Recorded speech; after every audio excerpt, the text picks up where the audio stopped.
look, the pension obligation bonds, the so-called trial balloon is more like the Hindenburg. The pension obligation bonds, this idea that somehow we're going to issue $10 billion in pension obligation bonds, which incidentally exceeds the size of the entire city budget.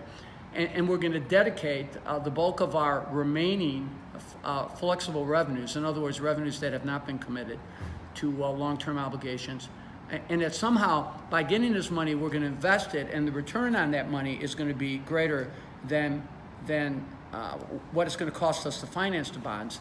It's just not going to work. History has not proven that type of borrowing to be effective at the end of the day. And some of the assumptions that I've seen and the numbers that I've seen mentioned in the newspaper about 7.5% of returns, and we're going to pay 5.5%. Well, if you look at the pension fund earnings over the past decade, the returns have not nearly approached those numbers. So at the end of the day, this is a very risky proposition.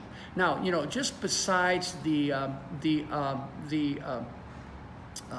problem with, in effect, entering into new debt to pay off old debt, just the problem with that alone, the size of the pension bond, and the fact that we've already committed so much of our revenue towards obligations that are going to take priority over things like funding basic city services, et cetera, is just not a responsible thing to do. So let me give you an example.